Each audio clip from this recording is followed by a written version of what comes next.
வணக்கம் அன்பர்களே. இப்போ நம்ம என்ன பார்க்க போகிறோம்னா அவல் உருண்டை செய்வது எப்படின்னு பார்க்க போகிறோம். அவல் உருண்டை செய்வதற்கு நம்ம தேவையான அவலை ஒரு அகலமான குழியான பாத்திரத்தில் நம்ம எடுத்துக்கலாம். எடுத்துகிட்டு அது கூட தேங்காய் பூ சேர்த்துக்கலாம். 2-3 ஸ்பூன் சேர்த்துக்கலாம். அப்புறமா நமக்கு தேவையான வாழைப்பழம் எடுத்துக்கிடலாம். எந்த வாழைப்பழமாக இருந்தாலும் பரவாயில்ல, நீங்கள் அதை எடுத்துக்கலாம். நான் இன்னைக்கு சிகப்பு வாழைப்பழம் 2 எடுத்திருக்கேன். உங்கள்கிட்ட எந்த வாழைப்பழம் இருக்கோ நீங்கள் அதையே எடுத்துக்கலாம்.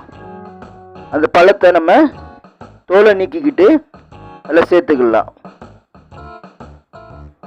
2 பழத்தையும் தோலை உரித்து அதில் சேர்த்துக்கலாம்.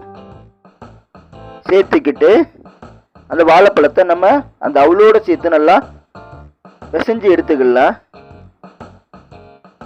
முதல்ல நீங்கள் அந்த வாழைப்பழத்தை நல்லா பிணைஞ்சிக்கிட்டிங்கன்னா, உறுத்தி விட்டுக்கிட்டிங்கன்னா, அதுக்கப்புறம் அவளோட சேர்த்து பிணையதுக்கு உங்களுக்கு நல்லா இருக்கும்.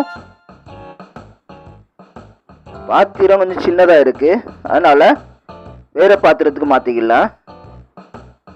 மாற்றிக்கிட்டு நல்லா பிணைஞ்சி எடுத்துக்கலாம். நல்லா கைகளை ஒன்று நல்லா பிணைஞ்சி எடுங்க. நீங்கள் இனிப்பு பிரியராக இருந்தால் கொஞ்சம் வெல்லம் அல்லது சீனி சேர்த்துக்கிடுங்க. எனக்கு இந்த பழத்தில் இருக்க இனிப்பே போதும். இதே நல்லா இனிப்பு இருக்கும். இதிலேயே நல்லா ஒரே போல் பிணைஞ்சு எடுத்தாச்சு. இப்போ நம்ம இதை உருண்டையாக பிடிச்சு எடுத்துக்கலாம். நமக்கு எந்த சைஸுக்கு வேணுமோ அந்த சைஸுக்கு நம்ம உருண்டை லட்டு மாதிரி உருண்டை பிடிச்சு எடுத்துக்கலாம். எல்லாத்தையும் நம்ம உருண்டை பிடிச்சதுக்கு அப்புறமா நம்ம அதுக்கு மேலே கொஞ்சம் தேங்காய் பூ சுடலாம்.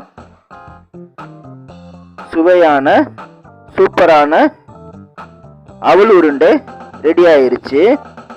இந்த வீடியோ பிடிச்சிருந்தா லைக் பண்ணுங்கள், ஷேர் பண்ணுங்கள், சப்ஸ்கிரைப் பண்ணுங்கள். தேங்க்யூ.